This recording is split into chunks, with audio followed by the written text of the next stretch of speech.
Situational awareness, it's not a thing, it's actually a choice, is a good way to think about it. Everyone tends to be focused on their devices, on their phones, and on a million other things rather than what's going on around them. All martial arts gyms are definitely not created equal. There are martial arts gyms that teach stuff that I would consider very fantasy-based. When I teach first responders, I teach them how to manage their to where they can actually make good decisions under bad conditions. You can have a plan until you get punched in the face. In all honesty, the less athletic you are, the more realistic you have to train. If you enter each of these situations with chosen situational awareness, the odds of you spotting danger early are very much greater. Hello and welcome to this episode of the Real Producers Partners Podcast.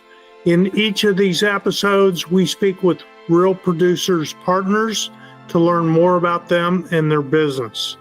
I'm your host, David Owen with Changescape Web, and today I'm joined by Myron Gaudet, who is with Courage Combatives in New Orleans, Louisiana. They are committed to empowering individuals to become stronger, safer, and more confident in their daily lives with the end goal to offer a practical and effective training that is both engaging and informative for the students. So welcome, Myron. I appreciate you joining us. Thank you very much. I'm glad to be here. So as we get started, let's remind, we'll do this a couple times, but let's remind people the best way to contact you. You can go to www.couragecombatives.com.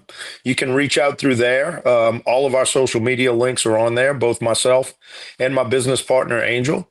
If you rather reach me by phone, my phone number is area code 504-915-9739. Otherwise, just go to our website, check it out, see how you like it, and you can hit us through one of the social media links there. All right. That's great. That's great.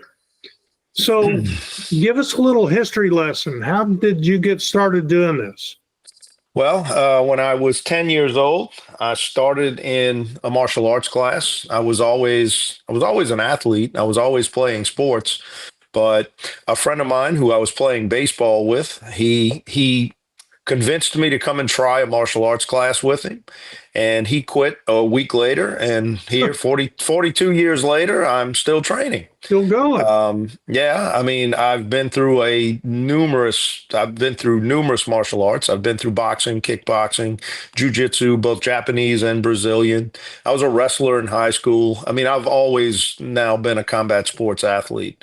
And in addition to that, the overlap is that I'm a veteran law enforcement officer. So the martial arts has literally dovetailed together with my career. And over time, I developed teaching self-defense through both of those avenues, because as a veteran law enforcement officer, I had the benefit of seeing real life victimhood up close and personal, but having the martial arts training, I could tailor my teaching to reality based on what I was seeing as a police officer. Okay. So where we are today is now we teach group lessons, private lessons, workshops for all sorts of industries and individuals. So, and what we do at Courage Combatives is we try to empower people to live a much stronger, happy, healthier life while not walking around in a state of fear or paranoia. Feels good to be able to do that. Yeah, and then you don't have to worry about who's following you up the street or anything like that. You can be confident in that. Absolutely. And for real estate agents, I believe that this kind of training is extremely important because, over my law enforcement career, I have taken reports from real estate agents in the past that they've been followed by creepy people or approached in unwanted ways, and even assaulted from time to time over the years. And it's definitely a field that deserves its own training for this kind of thing. Do you have specific training for real estate that's different from others? The way we would train real estate agents is we're assuming that they are in an unfamiliar location with a person that they don't know. And probably the most important thing is the fact that they're alone and could get jammed up in a tight space. Okay. So we try to teach them to avoid doing that, both by positioning, by situational awareness, and by understanding proven tactics of what to do if you are forced to actually fight your way out of a situation like that.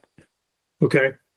Obviously, the initial thought is to not engage, Right, right. Yeah, to we avoid. physical contact is obviously, and as it should be, always a last resort. Okay. Sometimes you can't help that depending on how the aggressor wants to push the issue. But for the most part, we like to be able to teach you how to de-escalate if necessary. Each person has their own communication style. Each person has their own boundary setting, right? Which we do, and we reinforce boundary setting a lot when we teach our classes. But at the same time, each individual's kind of got to practice that, because that's really a learned social skill, is to set your boundaries correctly.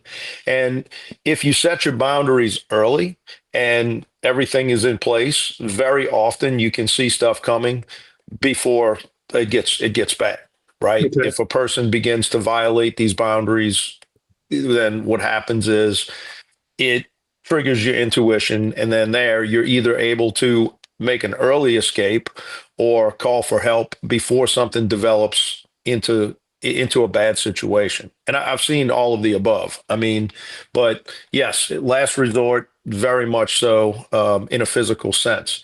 But I also want my students to know and understand general self-defense law and how that applies to them. Right. Well, I think you mentioned situational awareness. You don't just kind of hang out.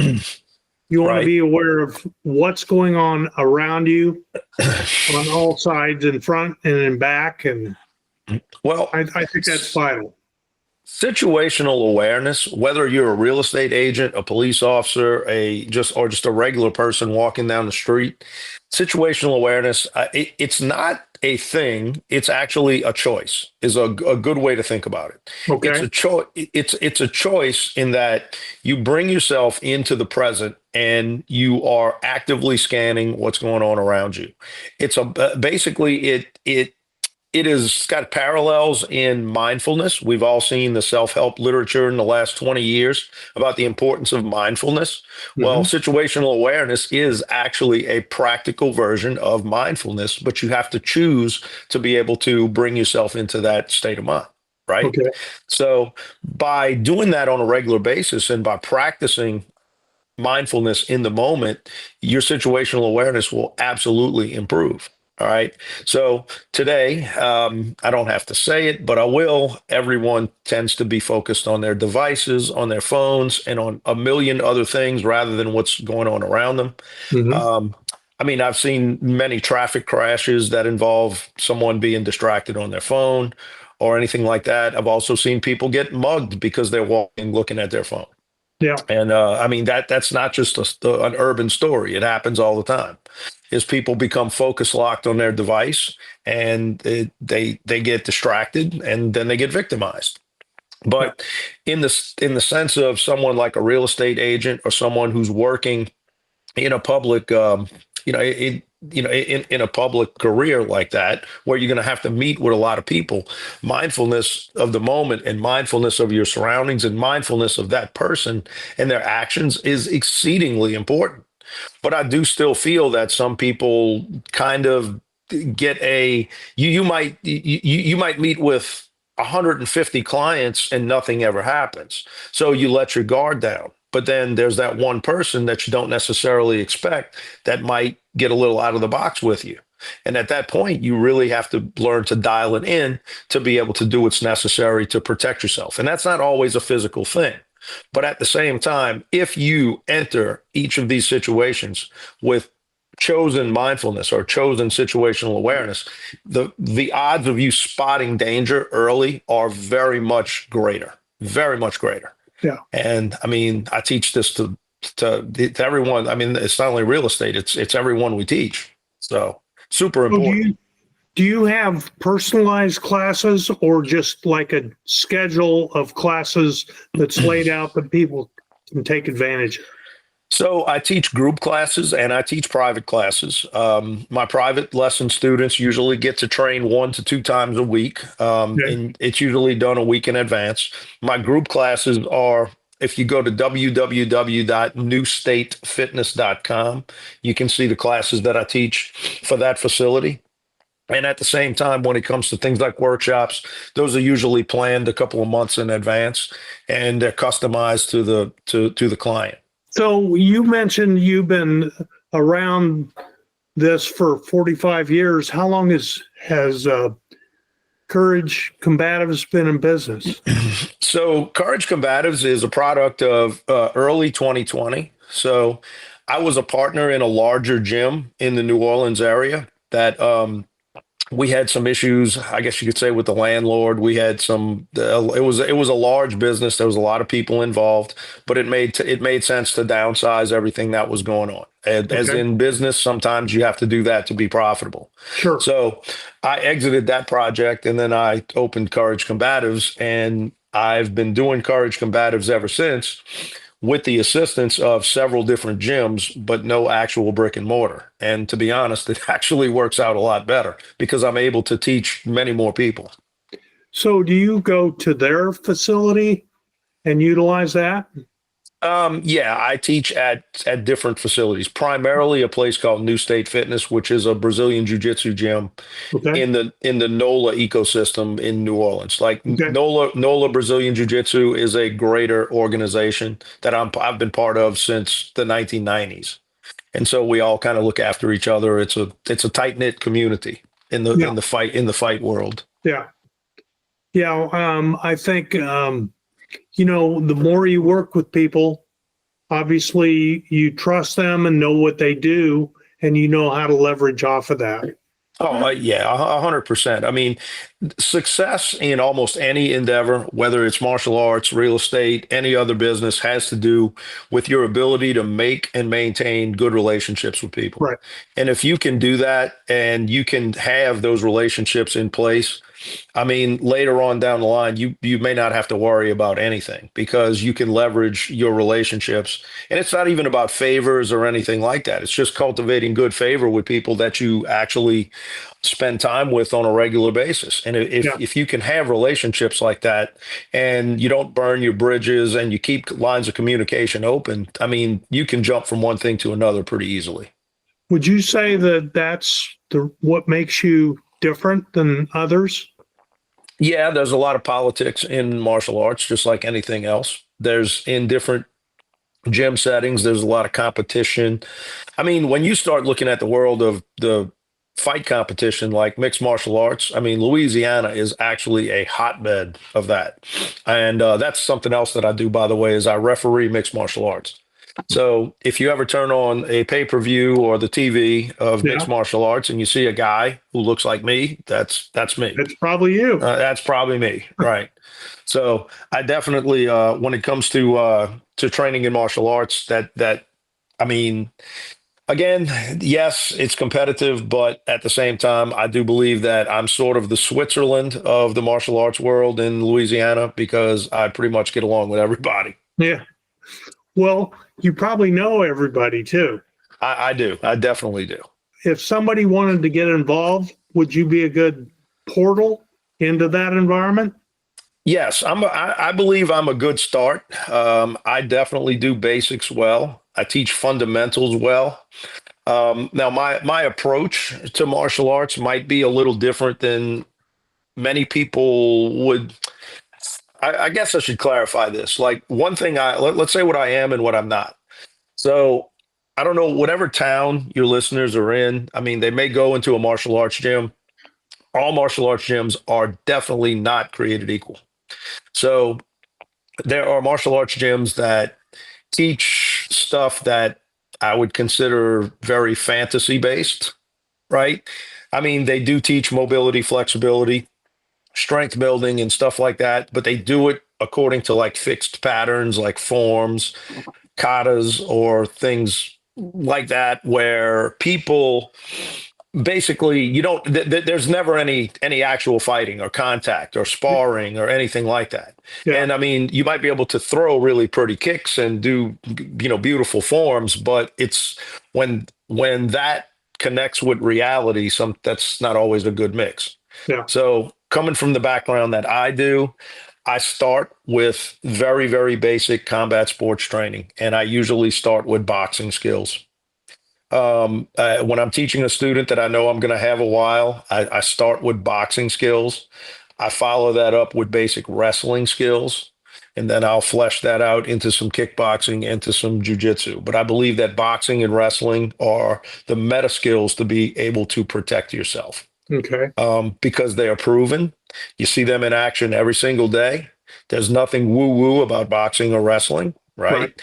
A good way to think about it is if you're looking into training and there's a certain style or system that you wish to train in, go to YouTube and see if there's actual video of that working in action in the real world. Okay. And if there's no video, it's probably a fake system. Yeah. Uh, I mean, we now have enough video footage from around the world of pretty much everything. Yeah. So, but you can clearly see boxing, wrestling, jujitsu, kickboxing working in real world scenarios, not only in competition, but in the street as well. Right. Now, another thing that makes me sort of unique is my exposure to martial arts over as long as I have. I also got into the meditation side of this. So, in meditation and martial arts are intimately related and always have been, but in today's day and age, sometimes they're separated. Um, I'm not sure exactly why, but understanding meditation, understanding how to achieve clarity in that state of mind gives you better, stronger mental bandwidth to be able to just attack life, not just training. So pretty much every warrior tradition over time has some version of either meditation, contemplation, some sort of prayer or spirituality connected to it, even Yeah. though the meditation that I teach is very secular. So, being that it's secular, I teach people how to get into a very good, clear state of mind to be able to then apply that to their life, their business, their training, their personal life. And it tends to work out really well because it's a good fit for the physical training as well. Body and mind work together. They always do. Is that kind of a separate offering, or do you just teach it and integrate it in the physical aspect? It can be. It can be separate. I actually have clients call me to do meditation workshops on their own without martial arts. Okay. So, I mean, I can separate it, but any of my students will tell you that if they train with me for an extended period of time, that there will be a meditation aspect involved. Okay. Now, when I teach a workshop, as I'm going to for real estate agents coming up, there's not really going to be a meditative aspect to that. We have limited time. We're going to teach something that is extremely physically useful. And at the same time, we're going to talk about the mindset of overcoming fear, hesitation, panic, and anxiety. We are going to Hmm. go into that, but we're not really, this is not going to be a meditation lesson for a real estate workshop. But Okay. I'm trying to fuse everything together so you and your audience can have a much better understanding of who I am and what I do. One question, not so much related to the training aspect. How did you get involved with Real Producers? So one of my students, Louis Congemi, he's one of my top students. He's actually a real estate agent who he is connected to them. Now, his boss, Eric Hernandez, is a guy that I've been friends with for a very long time. Okay. He used to actually run a nightclub in the city of New Orleans, and I used to run his security detail. So me and him have been tight for a long time, and now he's a very successful real estate person here in New Orleans. So it's through that avenue that I got connected to you guys. Do you do anything outside of New Orleans, or just is it just strictly the I NOLA am infrastructure? I'm open to doing things outside of New Orleans. However, I get booked up pretty quick, and I get Okay. booked up for. I mean, I am always. There's never a day that goes by when I don't have at least one lesson. I Okay. actually have to go out of my way to take a day off. I mean, I have a lot of calls for business, for private lessons, for group classes, for everything. But again, I am definitely open to move to going outside of New Orleans if the planning is far enough ahead. Let's go back a little bit. One of the facets of my law enforcement career, I actually used to work for the United Nations. So I know that's kind of off in left field, but at the same time, I've been all over the world. So I have contacts in many different countries and many different states. So, I mean, I have taught in different places, but as of right now, I mean, I'm open to do it. I just need the right lead time. Yeah. And what would that be? Weeks, months? I would say at least 6 weeks. Okay. Yeah. So 6 weeks out, I could plan something out of town. Okay. All right. And adjust your the rest of your schedule around that. Right, right. As long as I have that lead time, it's something that's doable. But on a day-to-day basis, not necessarily. I mean, Yeah. I got a pretty tight schedule. Yeah. So what makes you different than other training facilities in the area? Well, going back to what I was talking about, the environment of martial arts that are done for spectacle, like Uh-huh. kind of in a fantasy setting, like where they're breaking boards and they're doing things like Right. that, and they're doing demonstrations against an opponent that's not actually resisting them, where it's a choreographed thing. We just don't do that. That's Okay. not we are combat sports based. And this is one hill that I will die on because as long as I've been involved in martial arts, I've seen lots of people that have trained for years and years and years and years in a more traditional setting, like doing all the forms and the demonstrations and stuff like that.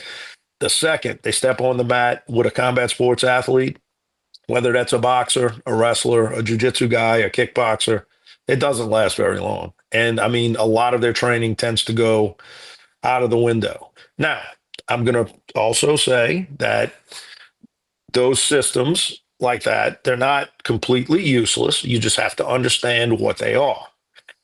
They do teach you strength, mobility, flexibility, but they don't teach you how to fight. It's very different. Now, that doesn't mean that the people I'll be teaching in workshops, I'm going to teach how to be super ninjas or mixed martial arts athletes. I can say that from my experience, I do realize and know that there are certain high percentage things that do work, even at a high competitive setting, that I can transfer to regular people. And that's one of the things that I think makes me very unique is the fact that I can identify things that do work in a highly competitive setting, but can also transition into the real world when it's not a ring with referees or rules.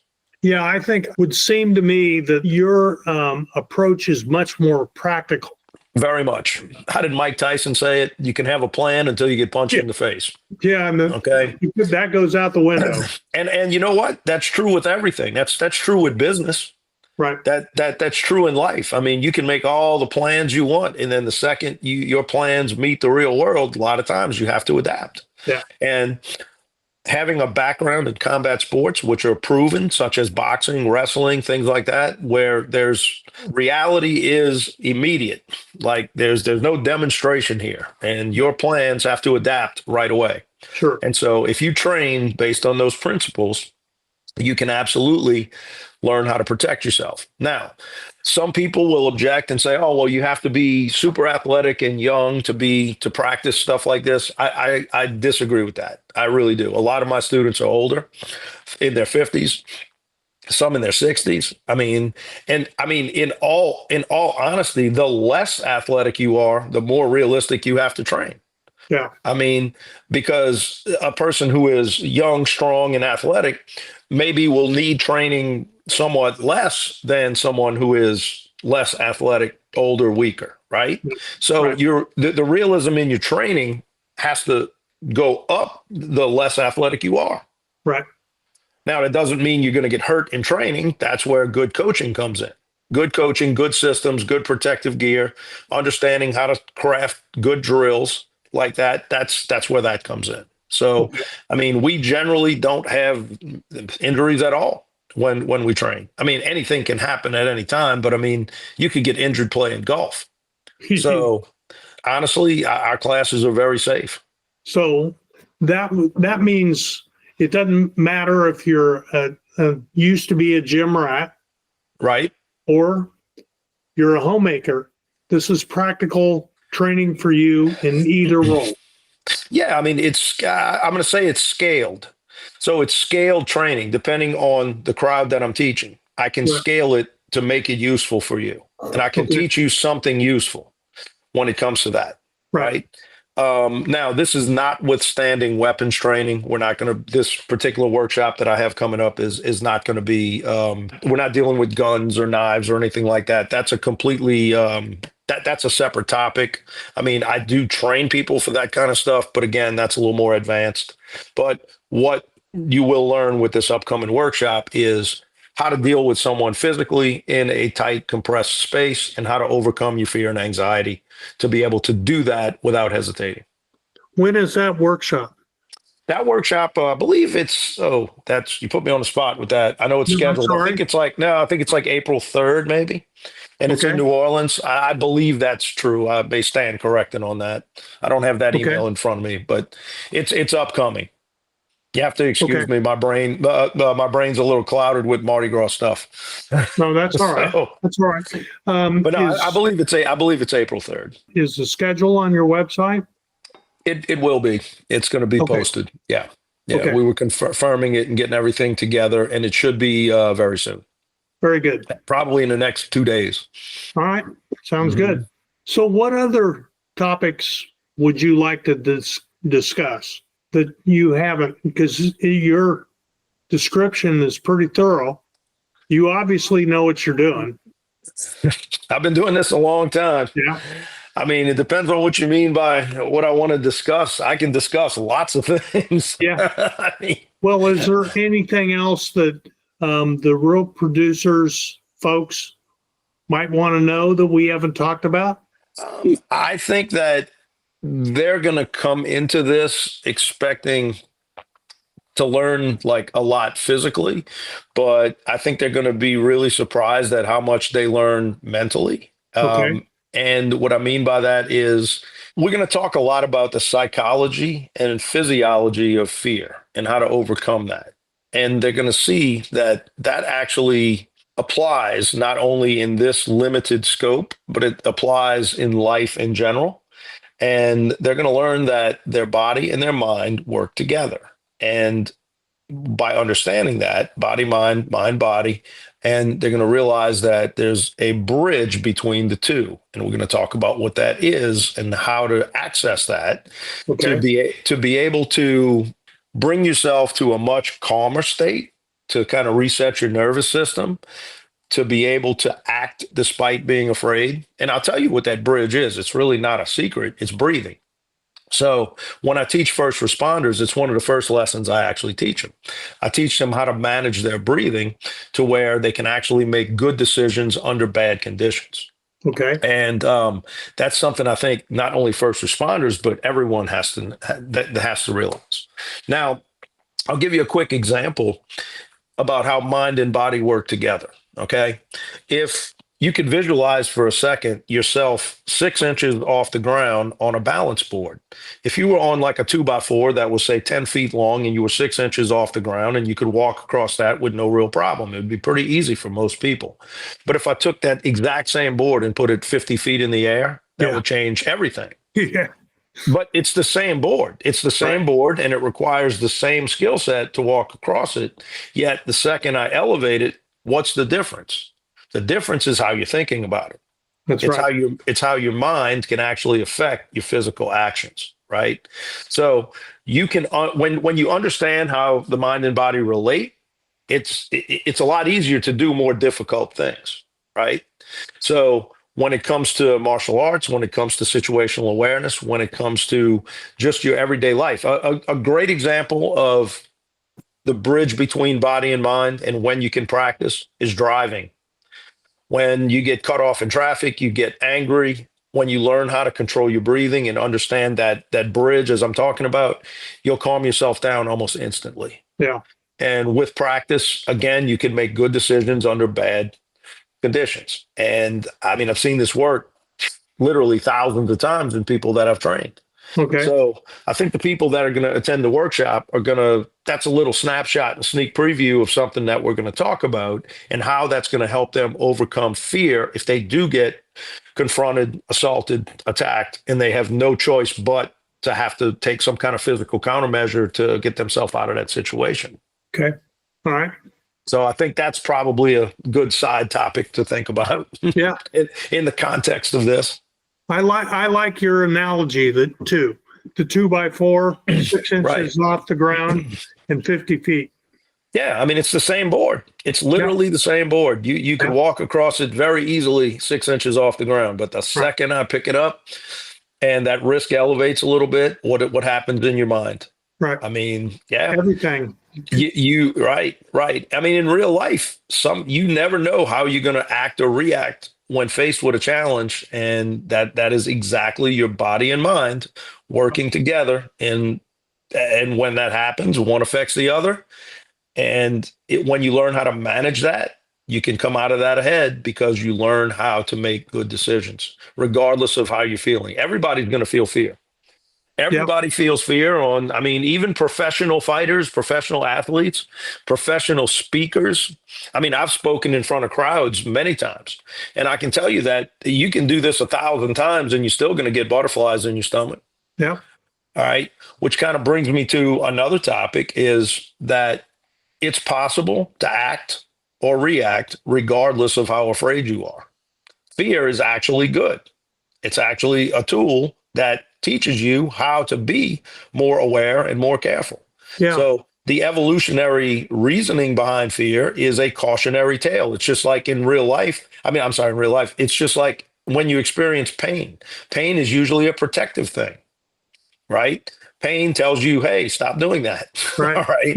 Exactly. So, but fear is one of those things that if you understand it and how to read it and you know what happens to your body when you face extreme fear or you're dealing with a critical incident, you can use those things to your advantage rather than to your disadvantage. Like Okay. all of the stuff is built into you, it's wired into your nervous system for a reason. It's not to make you freeze or fail, it's actually to make you succeed if you know how to leverage it. And that's something that we in the modern world have kind of lost touch with is how to deal with critical situations like that. Because most people go about their day never having a true, real critical incident. They're always stimulated by false emergencies and things that they think that they should be worried about. And that usually is a result of watching too much TV, reading too much news, things like that. And you walk around constantly in a state of like elevated stress. Right. I mean, those are not real emergencies. Right. But in the real world, when you face a real emergency, certain things happen to your body and they happen to your mind. And when you have some training, and this is something that you're familiar with of how it feels, it's that much easier to be able to put one foot in front of the other and act when you have to. Now you're not rewiring, you're just managing. I mean, you don't Well, want to dissipate the fear, no, but you no, want to manage not it. at all. Right, right. I mean, honestly, like the best way to deal with critical incidents is experience. I mean, as a first responder, I can say that. I mean, I can say that for sure. I mean, the more critical incidents you face, clearly you will think more clearly in the face of other things. But at the same time, even if it is an unfamiliar situation, you can absolutely manage that fear. It's not going to go away. I mean, don't think first responders don't feel fear.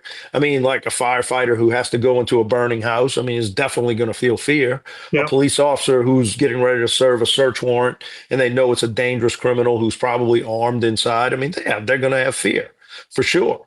I mean, if you go to an EMT and you see an EMT who's having to work on someone and it's life or death and it's seconds count kind of thing, of course you're afraid. You're afraid to lose this person. You're afraid of what's going to happen. I Right. mean, but you still have to do your job and manage it. So while experience does matter and it allows you to get better at it, the average person with the right training can and always does, as I see once we train people, they do end up generally making better decisions because they understand the biology and physiology and psychology of what's happening. Well, I'll tell you what, I've enjoyed this conversation. I've learned a lot. I wish I was closer to New Orleans. Yeah, man, you could come and train for sure. Yeah, exactly. So I appreciate your time. Do you want to, one more time, give everybody your phone number and Yeah, website again? sure. It's going to be www.couragecombatives.com. You'll see myself and my business partner, Angel. That's a topic we haven't got into at all. In fact, I Right. should probably hit on. We got sidetracked. Angel will be teaching this with me. And so I find that it helps very much to have an actual female instructor to be able to demonstrate this stuff to women. Angel is a professional stunt actress, and she sometimes will make this stuff look easy, but at the same time, she's extremely talented. She's extremely inspirational, and I think that the ladies out there will learn a lot from her. At one point, if you read on the website, you'll kind of get an idea. In Angel's early life, she was actually a victim. She overcame being a victim. It was actually she was a chronic victim over a bunch of years of her young life. Oh, my. Angel made a decision not to let that victimhood define who she would be as a person. And that's when she got into martial arts and movies. So she started doing stunts in movies and training in professional martial arts. And she refused to let that define her and instead allowed the martial arts and her acting career to actually define her. Okay. And she's extremely inspirational. So I'm not trying to make her an afterthought. I was just kind of working on your your questions. Yeah. But at the same time, she will definitely be a big part of this as well. So Well, I think she also brings a perspective that you don't have because your life experience is different and you're male, she's female. right. Well, no, yeah, absolutely. Her life experience is very different than mine.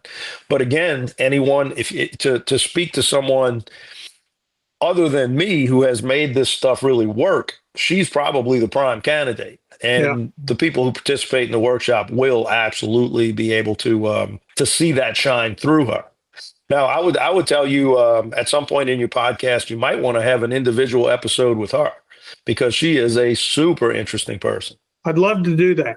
Yeah. She's been on podcasts before. She's spoken about this stuff. So believe me, she would be a very good guest for you to have, and that way she could have the spotlight that she actually deserves. Sure. Now, as far as my phone number, let's go back to that. It's area code 504-915-9739.